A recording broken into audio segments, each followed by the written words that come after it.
Hi అండి, welcome back to my channel. ఈరోజు మనం టాపిక్ చాలా ఇంట్రెస్టింగ్గా ఉండబోతుంది. ఎంప్లాయీగా ఎలా 1 crore కార్పస్ అచీవ్ చేయాలి. శాలరీ ఫిక్స్డ్గా ఉంటుంది కాబట్టి చాలామంది వెల్త్ క్రియేట్ చేయడం కష్టమని అనిపిస్తుంది. కానీ ప్రాపర్గా ప్లానింగ్తో, టైంతో, డిసిప్లిన్తో 1 crore కార్పస్ని అచీవ్ చేయడం పాసిబుల్. సో ఈ వీడియోలో స్టెప్ బై స్టెప్ ఎక్స్ప్లెయిన్ చేస్తాను. సో వీడియోని మిస్ కాకుండా ఎండ్ దాకా చూడండి. సో ఫస్ట్ స్టెప్ ఏంటంటే define your goal. First step ఏంటంటే గోల్ని క్లియర్గా డిఫైన్ చేయడం. 1 crore కార్పస్కి టైం ఫ్రేమ్ సెట్ చేయండి. ఎగ్జాంపుల్ 15 yearsలో కావాలి ఆర్ 20 yearsలో కావాలి అని డిసైడ్ చేయండి. సెకండ్ ఏంటంటే ఇన్ఫ్లేషన్ కూడా కన్సిడర్ చేయండి. ఈ 1 crore వాల్యూ ఇప్పుడు ఉండేది ఫ్యూచర్లో ఉండదు. సో ఇన్ఫ్లేషన్ అడ్జస్టెడ్ అమౌంట్ని సెట్ చేయండి. సెకండ్ ఏంటంటే power of monthly investment. Consistency monthly investment అంటే ఎస్ఐపి, సిస్టమాటిక్ ఇన్వెస్ట్మెంట్ ప్లాన్ అంటారు. సో ఒక పవర్ఫుల్ స్ట్రాటజీ మెథడ్ అండ్ ఎగ్జాంపుల్గా మీకు ఇప్పుడు చెప్తాను. సో 15 yearsలో 1 crore చేయాలి అంటే అప్రాక్సిమేట్లీ మీ దగ్గర 15,000 per month ఇన్వెస్ట్ చేయాలి. అజ్యూమింగ్ మీకు 12% ఆఫ్ యాన్యువల్ రిటర్న్స్ వస్తే మీరు 1 crore అచీవ్ చేయగలుగుతారు. సో అదే మీకు 20 yearsలో కావాలి అంటే మీరు మంత్లీ 7,500 నుంచి 8,000 per month ఇన్వెస్ట్ చేయండి. So return depend on assets and class ఉంటుంది, like mutual fund, stocks or PPF. ఏంటంటే choose the right investment instruments. ఇన్వెస్ట్మెంట్స్లో సక్సెస్కి రైట్ ఇన్స్ట్రుమెంట్ సెలెక్షన్ చాలా ఇంపార్టెంట్. ఫస్ట్ స్టెప్ ఏంటంటే mutual funds.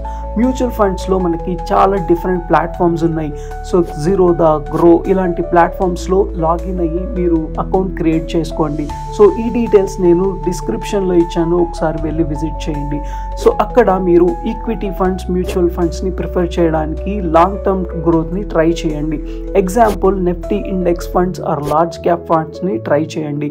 So PPF, public provident fund, risk avoidance like పీపీఎఫ్లో కూడా contribute చేయండి. Returns తక్కువ ఉంటాయి కానీ but safe and tax free. So next ఏంటంటే డైరెక్ట్ స్టాక్స్. స్టాక్ మార్కెట్ గురించి మీకు నాలెడ్జ్ ఉంటే మీరు ఇన్వెస్ట్ చేయండి, లేదు అనుకుంటే స్టాక్ మార్కెట్ జోలికి వెళ్ళకండి. సో ఇక్కడ హై రిటర్న్ స్టాక్స్ మీద ఇన్వెస్ట్ చేయడానికి ట్రై చేయండి. NPS, so national pension scheme. ఎంప్లాయీస్కి ఎన్పిఎస్ అనేది ఒక great option, especially for tax benefits and retirement plan. So fourth వచ్చేసరికి డిసిప్లైన్ అండ్ కన్సిస్టెన్సీ. డిసిప్లైన్గా మెయింటైన్ చేయడం చాలా ఇంపార్టెంట్.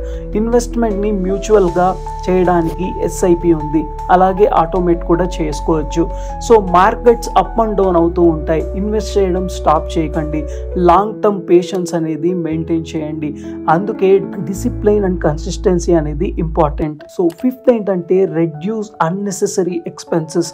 కార్పస్ అచీవ్ చేయాలి అంటే సేవింగ్స్ పెరగాలి. So lifestyle inflation avoid చేయండి. ఎక్స్ట్రా సబ్స్క్రిప్షన్, అన్నెసెసరీ గ్యాడ్జెట్స్కి, ఓవర్ లగ్జరీ థింగ్స్కి మీరు స్పెండ్ చేయకండి. సో బడ్జెట్ ప్రిపేర్ చేయడానికి స్ట్రిక్ట్గా ఫాలో అవ్వండి. So power of compounding magic ఏంటంటే టైంతో ఇన్వెస్ట్మెంట్ గ్రో అవ్వడం ఎక్స్పోనెన్షియల్గా ఉంటుంది.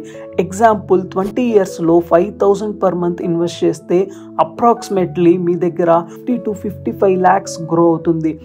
టైం ఫ్రేమ్ పెంచితే కార్పస్ వాల్యూ కూడా చాలా పెరుగుతుంది. Tax optimisation.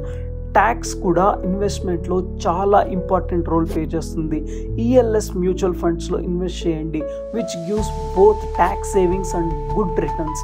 PPF and NPS tax free ఆప్షన్ని మ్యాక్సిమైజ్గా యూటిలైజ్ చేయండి.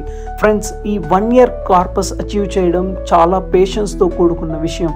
సో మీ పేషెన్స్తో మంత్లీ మీరు ఎంప్లాయీ అయితే ఎవ్రీ మంత్ 15,000 ఇన్వెస్ట్ చేస్తూ ఎవ్రీ ఇయర్ మీరు పెంచుకుంటూ వెళ్ళండి. సో ఈ planning and key roles play చేస్తాయి. సో ప్రతి ఎంప్లాయీకి ఈ జర్నీ స్టార్ట్ చేయడం ఈజీ అవ్వాలి అని నేను చెప్తున్నాను. సో కానీ డిసిప్లైన్తో స్టార్ట్ చేస్తే చాలామందికి ఈ అచీవబుల్ గోల్ అవుతుంది. సో మీ డౌట్స్ ఆర్ కామెంట్స్ ఏవైనా ఉంటే కామెంట్ సెషన్లో కామెంట్ చేయండి. ఈ వీడియో మీకు నచ్చినట్లయితే లైక్ చేయండి, షేర్ చేయండి, అలాగే సబ్స్క్రైబ్ చేయండి. మళ్ళీ కలుద్దాం ఇంకో యూస్ఫుల్ టాపిక్తో. Signing off, bye.